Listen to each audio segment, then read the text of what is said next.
Regardez-vous, assis là, en ce moment. Avez-vous une idée de ce que Dieu peut faire pour vous si vous faites face à la croix et décidez de mourir à ce monde? Ah, mes chers frères et sœurs, nous sommes ici ensemble pour un but plus grand. Nous recherchons quelque chose au-delà de ce que les yeux peuvent voir. Et vous, qui ne faites pas encore partie de ce voyage, venez, rejoignez-nous. N'oubliez pas de vous inscrire, de rester toujours vigilant quant à ce que Dieu peut préparer pour vous. Chaque jour, un nouveau message, une nouvelle opportunité d'être béni. Et allons-y.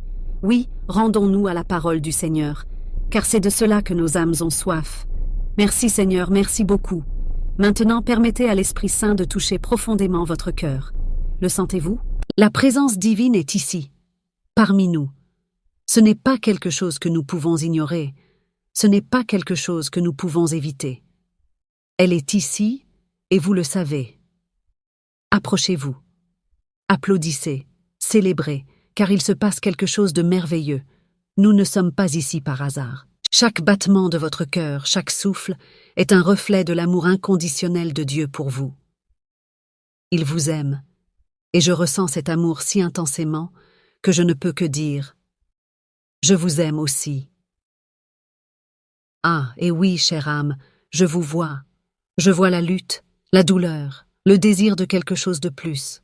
Je vois l'espoir que vous essayez de maintenir vivant. Et je vous dis, vous êtes spécial, vous êtes aimé. Aujourd'hui, nous n'avons pas besoin d'applaudissements ou de mots vides. Nous avons besoin de la vérité, de la présence vivante de Jésus. C'est si évident, si palpable en ce lieu. Nous sommes ici, tous, parce que nous désirons plus. Nous avons faim, aspirant à quelque chose que seul l'Esprit Saint peut nous donner. Et si nous savions vraiment comment coopérer avec lui, ah, combien nos vies seraient transformées. Alors, en ce moment, je laisse une demande. Que l'Esprit Saint nous enseigne à coopérer avec lui, à ouvrir vraiment nos cœurs. Car il y a tant qu'il veut faire en nous, tant qu'il veut nous révéler. Amen. Et je promets, je vais essayer de ne pas m'éterniser, car je sais que la vie continue là-dehors, qu'il y a des responsabilités qui vous attendent. Mais, pour un moment, restez ici, demeurez dans la présence de Dieu, car il vous parle maintenant. Je vais vous raconter quelque chose qui vient du fond de mon cœur, et je veux que vous compreniez. Je ne suis pas ici pour vous offrir une leçon. Je ne suis pas ici pour vous prêcher une semaine entière de sermons, non. Je suis juste ici, maintenant, pour vous parler d'âme à âme. Ne me voyez pas comme une ministre pendant que je parle. Ce que je vais partager est quelque chose de très personnel, une expérience à moi. Personne ne peut donner à l'autre quelque chose qu'il n'a pas vécu. Souvenez-vous de cela. Et c'est précisément pour cela que je vais vous raconter comment s'est passée ma première rencontre avec l'Esprit Saint. C'était un matin ordinaire, dans une petite église méthodiste là à Concordia, Missouri. Si vous saviez d'où je viens. Concordia est si petite qu'elle n'apparaît peut-être même pas sur la carte. Nous parlons d'une ville de tout juste un peu plus de 1200 personnes. Ma mère était méthodiste, mon père baptiste, mais aucun des deux ne fréquentait vraiment l'église. Ce dimanche-là, j'étais là, assise avec ma mère dans cette petite église méthodiste. C'était un petit endroit, pouvant accueillir au maximum 100 personnes. Et là j'étais, tenant l'ancien hymnaire méthodiste. J'avais seulement 14 ans. Et c'est pendant le dernier chant, alors que je tenais cet hymnaire, que quelque chose s'est passé. Je ne me souviens pas d'un seul mot de ce que le prédicateur a dit, je ne m'en souviens vraiment pas. Mais je sais qu'à ce moment-là, l'Esprit Saint m'a touchée d'une manière que je n'avais jamais expérimentée auparavant. Je ne savais même pas qu'une chose telle que l'Esprit Saint existait. J'ai commencé à trembler, j'ai ressenti quelque chose de différent, quelque chose qui est encore aujourd'hui difficile à expliquer avec des mots. C'était comme si, à cet instant, j'avais été enveloppée par une présence à la fois douce et puissante. Quelque chose a changé en moi là, sur ce petit banc de l'église tenant cet hymnaire. Et c'est cela que je voulais partager avec vous. Une expérience simple, mais qui a marqué ma vie pour toujours. Une expérience qui est venue sans avertissement, mais qui a laissé une impression profonde. Parce que, parfois, c'est ainsi que l'Esprit Saint travaille. Sans faire de bruit, mais changeant tout. Je me souviens comme si c'était hier. Soudain, mon corps a commencé à trembler. Il tremblait tellement que je n'ai pas pu tenir l'hymnaire plus longtemps et j'ai dû le poser sur le banc à côté. Et c'est à cet instant que quelque chose m'a envahi. Je savais que je devais agir, faire quelque chose. À ce moment-là, je me suis vue d'une manière que je n'avais jamais vue auparavant. Une pécheresse, nue devant Dieu. J'ai fait ce que mon cœur me commandait de faire. Le cœur battant, j'ai posé l'hymnaire sur le banc et j'ai fait un pas en avant. Je me suis assise sur le premier banc, dans le coin, et j'ai commencé à pleurer. Des larmes qui semblaient venir d'un endroit profond, des larmes que je ne pouvais retenir. Ce fut ma rencontre, mon premier contact avec le Saint-Esprit. Pendant que je pleurais, je me souviens qu'une des sœurs de l'église s'est approchée de moi. Elle m'a offert un mouchoir et d'une voix douce a dit « Ne pleure pas, tu as été si bonne. » Mais je savais qu'elle se trompait. Je savais que ces mots étaient vides. Là, dans cette simplicité, quelque chose s'est passé en moi. C'était comme si j'étais née de nouveau. Et ce sentiment était si vrai que je n'en ai jamais douté. Jamais. Je crois que lorsque quelqu'un naît vraiment de nouveau, il y a un moment, un lieu où cela se produit, et vous le savez, vous le ressentez. L'Esprit de Dieu, le Saint-Esprit, le confirme en vous. Ce jour-là, je suis passée de la mort à la vie, et ce fut le début de mon nouveau voyage, ma première rencontre avec le Saint-Esprit. Quelque temps plus tard, encore adolescente, j'étais à Juliette, Illinois. Je peux encore voir cet endroit dans mon esprit, s'il existe encore. C'était au 2e étage d'un bâtiment. J'étais là pour prêcher l'Évangile. Ah, mais que savais-je prêcher? Seulement ce que j'avais vécu, l'expérience de la nouvelle naissance. C'était tout ce que je savais, mais c'était tout ce que j'avais besoin de savoir. Une nuit, après avoir partagé mon message, j'ai invité les gens à venir à l'avant, ceux qui voulaient expérimenter la nouvelle naissance. Mais il y avait une personne, une jeune femme, qui résistait. Isabelle Drake. Je ne l'oublierai jamais. Elle était enseignante, voyageait tous les jours de Juliette à Chicago. Tout le monde était déjà parti, les lumières étaient éteintes pour économiser de l'énergie, sauf 2 qui restaient allumées. Elle était restée là, à l'hôtel, priant. Je suis restée à côté de sa mère, simplement observant. Il n'y avait pas plus de 3 ou 4 personnes là. Puis, quelque chose d'indescriptible s'est produit. Là, à ce moment-là, quelque chose s'est manifesté. Cette jeune femme, qui ne savait rien du Saint-Esprit, qui n'avait jamais entendu parler de baptême avec le Saint-Esprit, qui n'avait jamais entendu quelqu'un parler en langues étrangères, soudain, elle a levé les yeux, levé les mains et a commencé à chanter. Et c'était la chose la plus belle que j'ai jamais entendue. Sa voix, douce comme une brise, remplissait l'endroit d'une paix que je n'avais jamais ressentie auparavant. Cette nuit-là était différente. Sa voix, celle de la jeune Isabelle, était d'une beauté presque indescriptible. Il y avait quelque chose de si pur, si intense, qu'il était impossible d'ignorer. Elle atteignait des notes qui semblaient toucher le ciel, et je n'avais jamais été témoin de quelque chose de tel. Assise là, dans la pénombre, je tenais la main de sa mère. Elle m'a regardée avec une expression confuse et a dit « Ce n'est pas ma fille n'a jamais chanté ainsi. » Et ce n'était pas le cas. Quelque chose de plus grand se passait. Nous sommes restés là, immobiles, tandis que la gloire du Seigneur illuminait le visage d'Isabelle. Le son de cette musique, de cette voix, semblait parfait. Non, c'était plus que parfait, c'était divin. Et j'étais là, assistant, apprenant, voyant le Saint-Esprit à l'œuvre comme jamais auparavant. Ces minutes, peut-être 15, peut-être plus, je ne sais pas. Le temps semblait suspendu, sans importance, jusqu'à ce que soudain elle incline la tête. Et là, sous mes yeux, Isabelle a été baptisée avec le Saint-Esprit. Laissez-moi vous dire quelque chose. Je crois au baptême avec le Saint-Esprit avec chaque fibre de mon être. Mais c'est plus que des mots.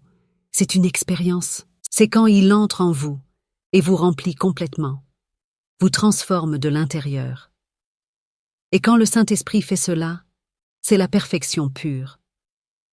Si vous oubliez tout ce que je dis aujourd'hui, souvenez-vous de ceci. Dieu est parfait. Jésus-Christ est la perfection même. Et quand nous parlons de cette 3e personne de la Trinité, le Saint-Esprit, nous parlons d'une perfection absolue. Ah, comme j'aimerais ouvrir mon cœur maintenant et vous faire comprendre à quel point c'est émouvant.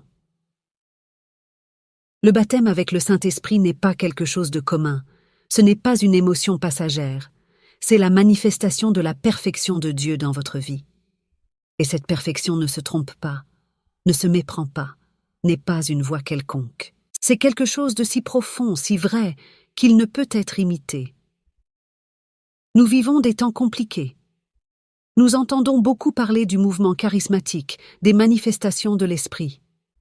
Mais attention, tout ce qui est dit être du Saint-Esprit n'est pas forcément de lui. C'est sérieux, car quand quelque chose d'aussi pur, d'aussi merveilleux est déformé, c'est comme si une ombre était projetée sur la propre gloire de Dieu.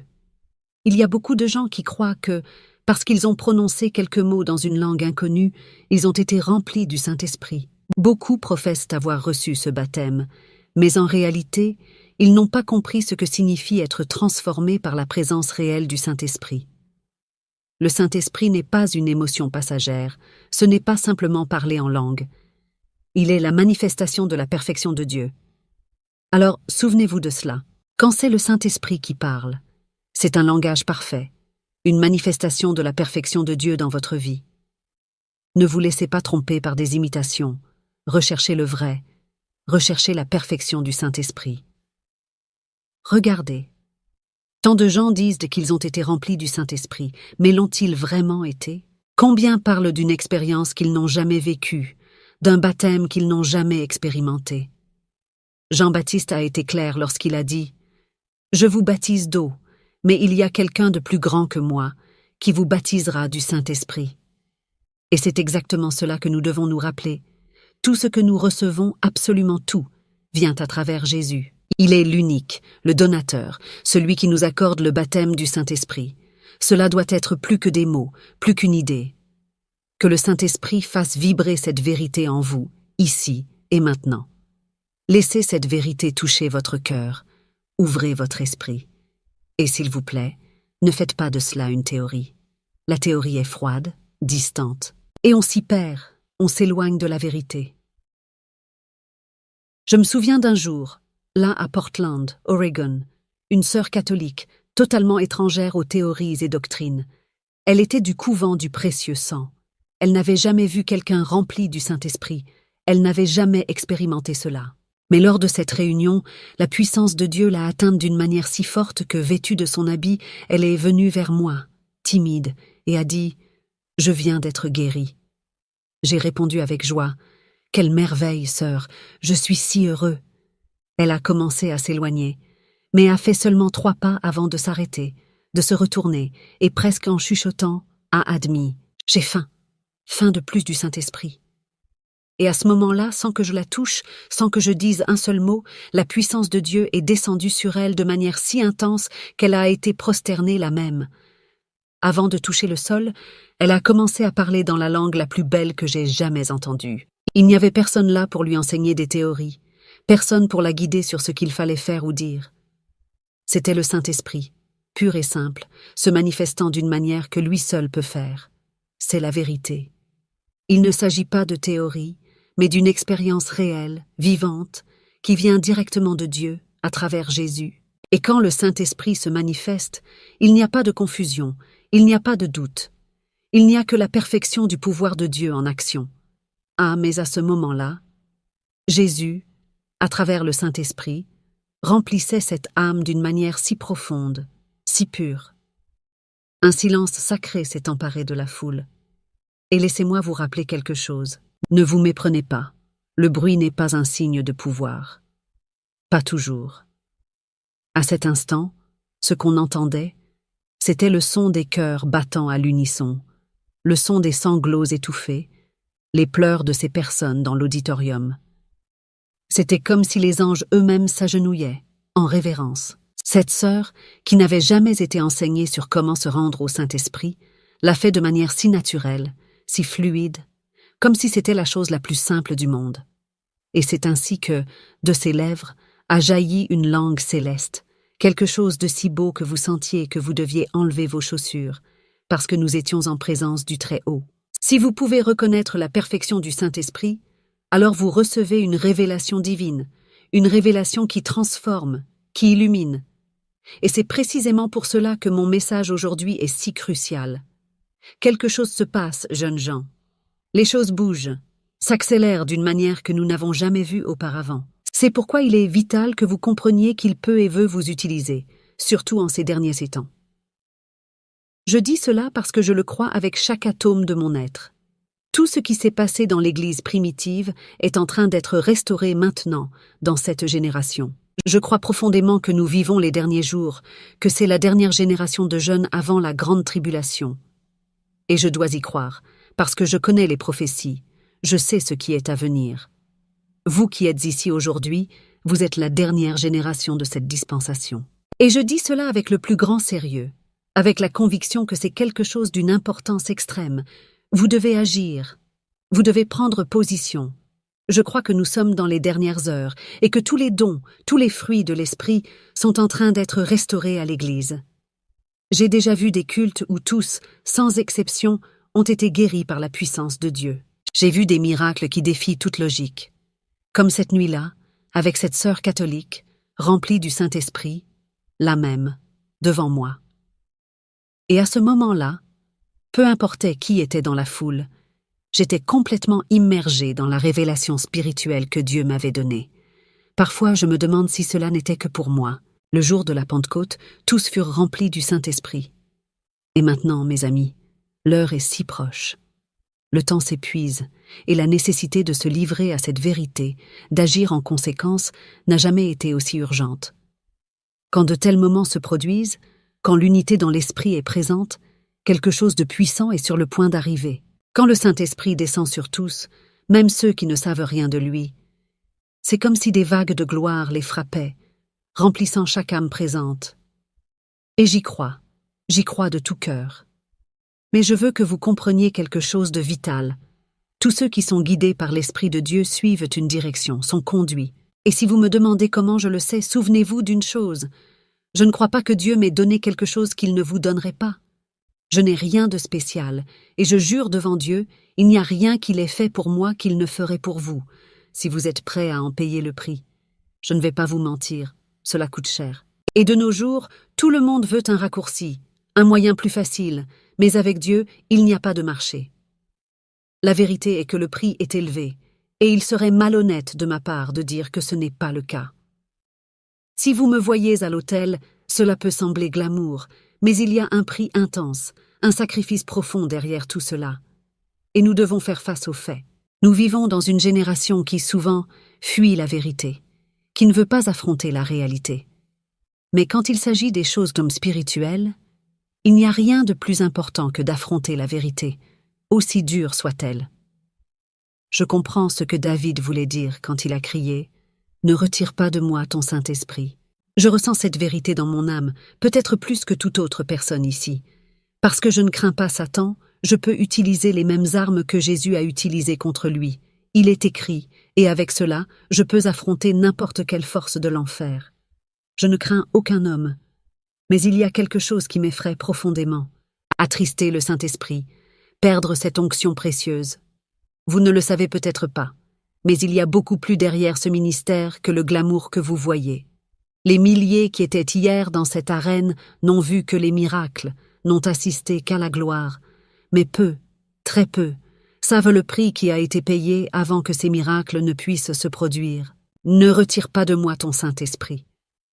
Il peut tout me prendre, peut me dépouiller de tout ce que je possède, mais cette présence, cette onction, c'est cela que je ne peux pas perdre.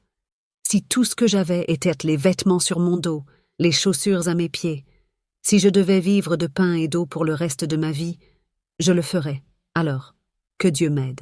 Je prêcherais, même si c'était à un coin de rue, mais ne retire pas de moi ton Saint-Esprit. Si un jour je savais que le Saint-Esprit était triste avec moi, ou qu'il s'était éloigné, je ne monterais plus jamais sur cet autel. Je n'oserais jamais prétendre quelque chose. Si ce jour arrivait, je serais la personne la plus ordinaire qui ait jamais existé. Rien ne se passerait. Vous pourriez dire les mêmes mots, faire les mêmes gestes, répéter les mêmes actions. Mais le secret du pouvoir, le secret est le Saint-Esprit. Je parle à vous maintenant, jeunes, qui avez tant d'opportunités à votre disposition. Vous êtes peut-être enviés par plus de personnes que vous ne l'imaginez. Mais écoutez, il y a quelque chose qui va au-delà de l'enseignement, au-delà de ce qui est visible. C'est personnel, intime. Alors laissez-moi vous poser une question. Qu'est-ce que vous voulez le plus dans la vie? Regardez bien à l'intérieur de vous. Faites face aux faits, regardez la vérité en face. Peut-être que ce que j'ai dit n'est pas ce que vous désirez. Peut-être que ce n'est pas ce que vous recherchez. Peut-être que d'autres choses dans la vie vous semblent plus désirables. Mais laissez-moi vous dire une chose. Je ne pourrais pas vivre, je ne pourrais pas respirer, si j'avais moins que ce que j'ai aujourd'hui. Et je ne parle pas de choses matérielles. Je ne pourrais pas vivre sans cette communion que Paul a mentionnée, cette communion avec le Saint-Esprit. Tout le reste, sincèrement, est inutile. Rien d'autre n'importe. Peut-être que vous ne le voulez pas, peut-être que le meilleur que Dieu a pour vous n'est pas ce que vous désirez maintenant. Peut-être que d'autres choses occupent à la première place dans votre cœur. Mais une fois que vous aurez goûté, une fois que vous aurez expérimenté le toucher du Saint-Esprit, il n'y a pas de retour en arrière. Vous vous demandez pourquoi je ne suis pas fatigué physiquement, même après des heures. Comment puis-je être renouvelé après seulement 5 heures de repos? C'est simple, ce n'est pas moi qui fais cela. Ce n'est pas moi qui réalise. Je reste simplement là, observant le Saint-Esprit agir. Et j'adore ça. J'ai le privilège d'être une spectatrice de ce que le Saint-Esprit fait. Je vois des fauteuils roulants vides, des oreilles s'ouvrir, et mon cœur s'émeut. Ce n'est pas moi qui fais cela. Je n'ai rien à voir avec cela. Quand nous essayons de faire par nous-mêmes, quand c'est l'effort humain qui tente d'opérer, comme nous nous effondrons. Ce travail, quand il est fait sans le Saint-Esprit, est trop lourd. Il est insoutenable. Mais quand c'est le Saint-Esprit, c'est léger, c'est pur, c'est la vie. Voyez-vous, la vérité est qu'il ne cherche pas des vases en or ou en argent. Ce n'est pas cela qui compte. Ce qu'il recherche vraiment, ce sont des vases disposés, qui soient soumis. Je ne suis pas né avec des talents extraordinaires, je n'ai pas de compétences spéciales. Et c'est peut-être pour cela qu'il m'a été plus facile de dire « Voici, Seigneur, utilise ce que je suis, utilise ce que j'ai. » Mais pour certains d'entre vous, cela peut être plus difficile. Faire face à cette croix, à votre croix, peut être un défi plus grand. Et elle est là, toujours devant vous, attendant une décision. Que ferez-vous? Quand vous serez face à face avec votre croix, que choisirez-vous? Car au bout du compte, la décision vous appartient. J'ai fait mon choix, et je l'ai fait avec joie. Cela peut sembler difficile maintenant. Cela peut sembler un prix élevé à payer. Mais réfléchissez bien. Qu'est-ce que vous désirez vraiment? Parce que tout le reste est passager, temporaire. Mais ce dont je parle est quelque chose d'éternel. Et c'est pourquoi je vous demande, faites face à cela vraiment. Pesez cela dans votre cœur. Ce n'est pas seulement une question de chanter « je me rends », comme si c'était un refrain sans signification. La reddition, mourir à soi-même, est quelque chose de sérieux. Et nous n'aimons pas faire face à la mort, ce n'est pas facile. Mais je veux que vous compreniez, devant Dieu, qu'il ne m'a rien donné, qu'il ne soit prêt à vous donner. Si vous êtes prêt à mourir à vous-même, je vous mets au défi de le faire. Mourir à vos volontés, à vos plans, devant Dieu. Parce que s'il peut utiliser un jeune Bolivien, un garçon de 20 ans, qui il y a seulement 8 mois ne savait rien sur la nouvelle naissance, rien sur le Saint-Esprit, s'il peut utiliser ce jeune qui est venu aux États-Unis comme un simple étudiant et le faire naître de nouveau pour ensuite, 1 mois plus tard, le mettre debout sur une chaise pliante, prêchant à une foule avec un anglais improvisé, alors, que peut-il faire avec vous? Réfléchissez-y. Que êtes-vous prêt à sacrifier? Parce que la décision vous appartient. Cela est arrivé avec lui. 1 mois après son salut, quand le Saint-Esprit a décidé d'utiliser ce jeune Bolivien. Il était debout, sur une simple chaise pliante, et a été gratifié du don de guérison. Et puis, il a été renvoyé en Bolivie, et 3 mois plus tard, quelque chose d'extraordinaire s'est produit. Le président de la Bolivie est né de nouveau, et sa femme a été guérie, oui, par le pouvoir du Saint-Esprit. Maintenant, ce même jeune prêche à des foules de plus de 70 000 personnes à la fois. Réfléchissez-y. Si Dieu a fait cela avec un jeune Bolivien de 20 ans, que peut-il faire pour vous qui êtes assis là maintenant? Que se passera-t-il si vous faites face à votre croix et mourrez à vous-même? Que peut accomplir Dieu à travers votre vie? Je vous demande, faites face à cela. Vraiment. Je veux que chaque jeune homme et chaque jeune femme ici disent « Je suis prêt à faire face à ma croix, à mourir à moi-même. Plus que toute autre chose au monde, je veux que le Saint-Esprit m'utilise. Je désire cela plus que la vie elle-même. Si tel est votre désir, levez-vous maintenant. Je vais prier pour vous, car en ce moment, les anges s'inclinent, le ciel entier est en révérence. Dieu le Père est satisfait, Jésus est satisfait. Et le Saint-Esprit? Ah, il est satisfait. Mon Seigneur, mon Dieu, utilise ces jeunes ce matin. Secoue le monde à travers eux. Il y a des jeunes ici qui peuvent littéralement secouer ce monde pour Dieu. Des vies qui sont complètement livrées à toi. Écoutez, vous avez déjà participé à d'autres cultes auparavant, mais celui-ci doit être différent. Il doit être différent. Maintenant, nous parlons de mort, de mourir à soi-même. Il n'y a pas de place pour les demi-mesures ici. Que ferez-vous de cela? Oui, Jésus, c'est à toi que je me rends. Je t'abandonne tout. Avec les mains levées en signe de reddition totale, je dis « Je t'abandonne tout, Seigneur, je t'abandonne tout. » Maintenant, en ce moment précis, j'ai creusé ma propre tombe. Et à cet instant, je suis mort. Mort à moi-même, à mon orgueil, à mon ego. Le mouvement du Saint-Esprit est réel. Il est ici maintenant. Adorez-le. Ressentez le son du vent puissant, ce vent que Jean a entendu, ce son qui nous enveloppe et nous transforme. Alléluia, le pouvoir de Dieu souffle sur nous, remplissant nos poumons de la présence même du Saint-Esprit. Ce moment n'est pas ordinaire, il est unique. C'est le moment d'une véritable reddition, où la mort du moi est inévitable. Alléluia, qu'il en soit ainsi. Assez de vivre pour nous-mêmes. Ce n'est pas à propos de nous, mais de lui, tout de lui, et pour lui. Maintenant, en ce moment, vous devez mourir à vous-même, comme d'autres l'ont fait. Bill, Tom, chacun de nous, nous mourrons à notre ego, à notre volonté propre. Nous vivons un enterrement, oui, mais ce n'est pas triste. C'est un glorieux culte funèbre, où la gloire du Saint-Esprit prend la place de ce que nous étions. Celui qui se lève pour secouer le monde, ce n'est pas vous, mais le Saint-Esprit à travers vous. Ce n'est pas votre force, mais le pouvoir de lui qui opère. Alléluia, un culte funèbre glorieux, où l'ancien s'en va et le nouveau naît. Restez ici, même si vous ne comprenez pas totalement ce que l'avenir réserve. Peut-être que vous ne comprenez pas encore comment votre avenir sera glorieux, mais sachez ceci. C'est le Saint-Esprit qui transforme, qui renouvelle, qui donne un sens à ce qui semblait auparavant sans but. C'est le moment de se livrer complètement, de laisser de côté ce que nous étions pour devenir ce que Dieu veut que nous soyons. Ce n'est pas facile, mais c'est nécessaire. Et quand vous ferez cela, vous verrez le pouvoir de Dieu agir dans votre vie d'une manière que vous n'avez jamais imaginée. Alléluia. Que chacun de nous vive pour lui, totalement rendu, totalement livré, pour que le Saint-Esprit puisse faire en nous et à travers nous tout ce qu'il a planifié.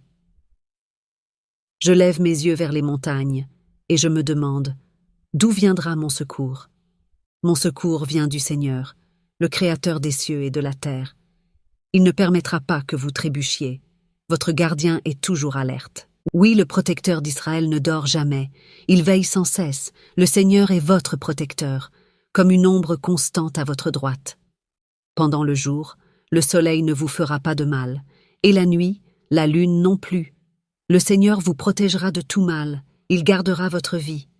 Il sera avec vous dans votre sortie et dans votre arrivée, maintenant et pour toujours. Partagez cette vidéo précieuse pour qu'elle puisse aider d'autres personnes comme vous et moi. N'oubliez pas de cliquer sur le bouton s'abonner si vous ne l'avez pas encore fait. Merci beaucoup du fond de mon cœur de faire partie de notre communauté. Si vous souhaitez soutenir un peu plus notre chaîne, venez devenir membre de notre chaîne. Je laisse ici 2 autres vidéos pour que vous puissiez continuer à apprendre comment suivre le chemin donné par Dieu. Merci et à bientôt.